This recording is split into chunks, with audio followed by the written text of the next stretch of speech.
রাজ্যের স্বরাষ্ট্রমন্ত্রী সফর রয়েছে, 3 দিনের সফরে আজ রাতে তিনি বাগডোগরায় নামবেন আর তারপর বৈঠকও রয়েছে। বিএসএফ ফ্রন্টিয়ারের হেডকোয়ার্টারে রাত্রিবাস রয়েছে এবং উত্তরকন্যায় একাধিক বৈঠক, তারপরে কলকাতাতেও তিনি আসবেন।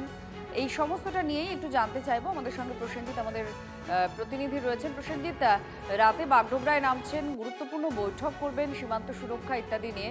আপাতত এই বৈঠকগুলো একটু জানতে চাইবো, কি জানা যাচ্ছে? দেখো, মূলত 3 দিনের সফরে স্বরাষ্ট্রমন্ত্রী বাংলায় আসছেন। আজ রাতে বাগডোগরা বিমানবন্দরে তার বিমান এসে নামবে। রাত্রে তিনি শিলিগুড়িতেই রাত্রি যাপন করছেন। আগামীকাল জুম্মাগাছ বলে একটি জায়গা আছে, যেটি ভারত বাংলার সীমান্তবর্তী এলাকা। সেই এলাকায় তিনি নিজে যাবেন এবং সীমান্ত পরিদর্শন করবেন। এরপর সেখানে বিএসএফ কর্তাদের সঙ্গে দফায় দফায় বেশ কিছু বৈঠক রয়েছে। এরপর তিনি আগামীকাল চলে আসবেন উত্তরকন্যায় মুখ্যমন্ত্রীর শাখা সচিবালয়।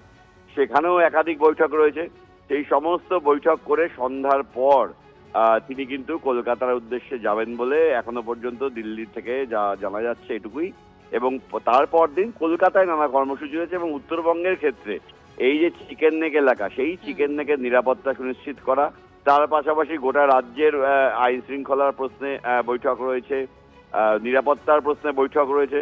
ফলে সার্বিকভাবেই কিন্তু গোটা উত্তর পূর্বাঞ্চল এবং এই উত্তরবঙ্গের ক্ষেত্রে চিকেন নেক, তা নিয়ে বেশ কিছু পদক্ষেপ কেন্দ্র করতে চলছে। তার আগে এই গুরুত্বপূর্ণ বৈঠক স্বরাষ্ট্রমন্ত্রী আসছেন।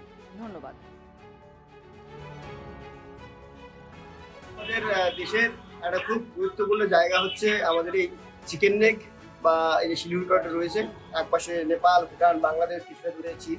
তো স্বাভাবিকভাবেই আমাদের কেন্দ্রীয় স্বরাষ্ট্রমন্ত্রী মাননীয় অমিত শাহ তিনি আজকে আসছেন। তিনি এসে একাধিক বৈঠক আমাদের এখানে উত্তরকন্যায়, ফুলবাড়িতে এই ধরনের মিটিং টিটিং করবেন, পরিদর্শন করবেন। এখানটা বিএসএফকে জমি অধিগ্রহণ করা, সেটার কাজ শুরু হয়ে গেছে এবং তারা আগামী দিনে সব ফেন্সিং এর যেটুকু পার্ট বাকি আছে সেটাও করবেন। তো নিশ্চিতভাবে এই ধরনের এখানটায় যারা সীমা সুরক্ষার সাথে যুক্ত, বিএসএফ হোক, এসএসবি হোক, তাদের সাথেও তিনি আলাদা করে মিটিং করবেন। আগামী দিনে যাতে জাতীয় সুরক্ষায় কোনো ব্যাঘাত না ঘটে, কোনো বিঘ্ন না করে, সেই পুরো বিষয়টা নিয়েই এখানটায় পর্যালোচনা হবে।